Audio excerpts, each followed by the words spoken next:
Hello guys, this is Bhavna Sharma and today we will discuss about the mains question practice of honeybee topic. honeybee topic मैंने आपको lastly पढ़ाया था। उससे related जितने भी questions cover होते हैं आपके मेंस एग्जाम के लिए, जूलॉजी ऑप्शनल पेपर के लिए और जूलॉजी ऑप्शनल पेपर फर्स्ट में आपके वर्टेब्रेट्स और इनवर्टेब्रेट टॉपिक से क्वेश्चंस आते हैं, याद रहे आपको। तो ये इनवर्टेब्रेट्स है हनी बी, तो इनसे क्वेश्चंस आपके एक या दो क्वेश्चंस आपके ज़रूर पुटअप होते हैं आपके। तो इन ये क्वेश्चंस मोस्टली आने के चांसेस हैं जो आपकी स्क्रीन पे हैं और इनसे आपकी अच्छी क्वेश्चन प्रैक्टिस हो जाएगी। आप मुझे व्हाट्सएप पे है, मेरा डिस्क्रिप्शन में व्हाट्सएप नंबर है, वहाँ भी मुझे अपनी आंसर राइटिंग स्किल के लिए वहाँ मुझे अपना आंसर भेज सकते हो।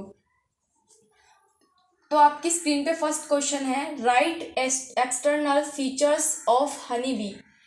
हनी बी की एक्सटर्नल फीचर्स आपको बताने हैं। तो एक्सटर्नल फीचर में आप कैसे लिखोगे? मेंस राइटिंग के लिए आपको पहले डायग्राम बना देना है हनी बी का, फिर उसके बाद क्या करना है, इसकी बॉडी को डिवाइड कर देना है। इसकी बॉडी डिवाइड हो जाती है हेड, थोरेक्स और इसके एब्डोमेन में हेड के पास दिखा देना है।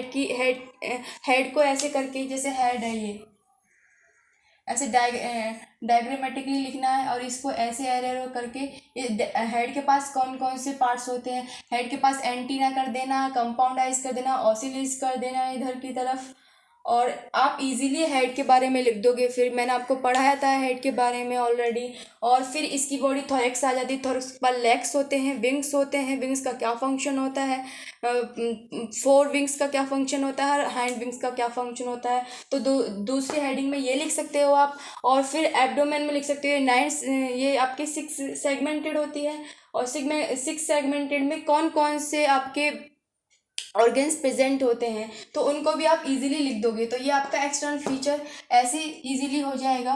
नेक्स्ट हम बात करते हैं, give an account of morphology of honey B.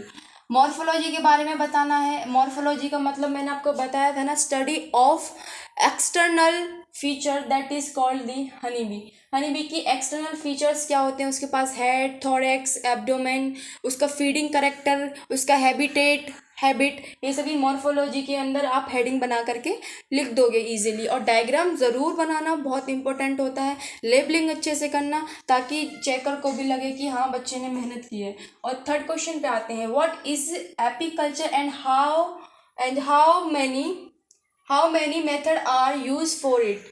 Apiculture क्या होता है और मैंने आपको पढ़ाया था लास्टली।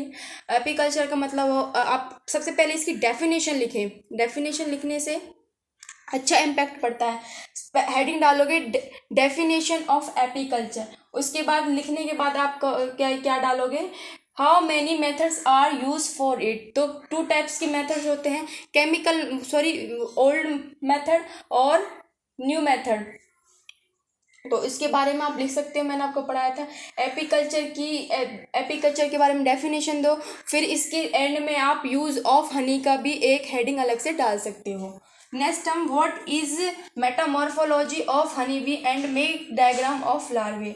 मेटामॉर्फोलॉजी क्या होती है? Development of honey bee from the stage of egg to the adult one, that is called the metamorphology. Metamorphology में क्या होता है? डेवलपमेंट होता है एग का एक नए हनी बी के बनने तक, तो उसको क्या कहते हैं? मॉर्फोलॉजी बोलते हैं। देन हम मॉर्फोलॉजी के बाद बात कर लेते हैं इसके 5th क्वेश्चन पे, give an account of reproductive system of honey B. Reproductive system के बारे में मैंने इसको पढ़ाया था। पहले इसका रिप्रोडक्टरी सिस्टम बनाएं, मैंने आपको डायग्राम ड्रॉ करके पूरा अच्छे से समझाया था ताकि आपको कोई प्रॉब्लम ना हो। और कोई भी आपकी क्वेरीज है, कोई भी डाउट है कि कोई भी चीज़ समझ में नहीं आती है या फिर आपको कोई भी मतलब कमी दिखाई देती है, तो आप वो मुझे कमेंट करके बता सकते हो। तो रिप्रोडक्टरी जो सिस्टम होता है वो कैसा होता है, आप पहले फीमेल का बता दें जो क्वीन हनी बी है, हेडिंग डाल के कि reproductive system of queen honey bee, और उसके बारे में लिख दें कि वो एग कैसे बनाती है और कैसे कैसे उसका ओजेनेसिस होता है, इट मीन्स फॉर्मेशन कैसे होता है, एग्स का कैसे बॉडी से पास आउट होती है, और आपके जो क्वीन हनी बीज होती हैं उनके पास कौन कौन से रिप्रोडक्टिव ऑर्गन्स होते हैं, उसके पास ओवरीज और ओविडक्ट्स, ये दोनों क्या होते हैं फीमेल के पास, ओविडक्टरी और ओवरीज क्या होते हैं उसके पास, रिप्रोडक्टरी सिस्टम के ऑर्गन्स होते हैं। फीमेल, और ये तो फीमेल की बात हो गई। और मेल का वो डाल देना आप हेडिंग, जैसे reproductive system of male, it means male के लिए हम ड्रॉन यूज़ करते हैं। हनी बी का जो मेल होता है उसको हम ड्रॉन बोलते हैं। उसको लिख देना। उसके पास क्या होती है, इजेकुलेटरी आपकी डक्ट होती है, और उसके पास सेमिनल वेसिकल्स होती हैं, और उसके पास 2 टेस्टिस होती हैं। फिर इनके बारे में आप थोड़ा लिख सकते हो नीचे। और डायग्राम तो ज़रूर ही ड्रॉ करना है आपको।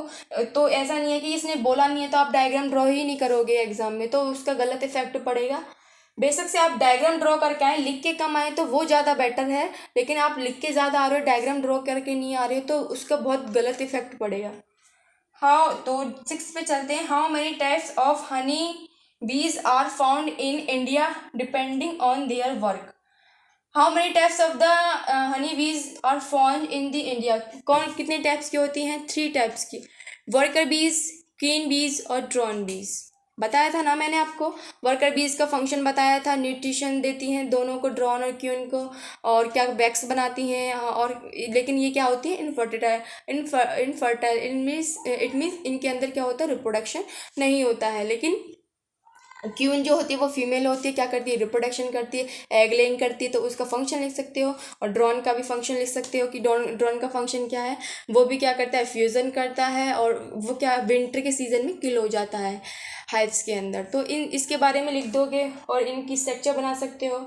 और मतलब एक प्रोसेस जैसे चलती, तो प्रोसेस वाइज आप सीरीज वाइज लिख दोगे और डायग्राम ड्रॉ करके अपने आइडिया से, तो वो भी बेस्ट रहेगा मेंस आंसर राइटिंग के लिए।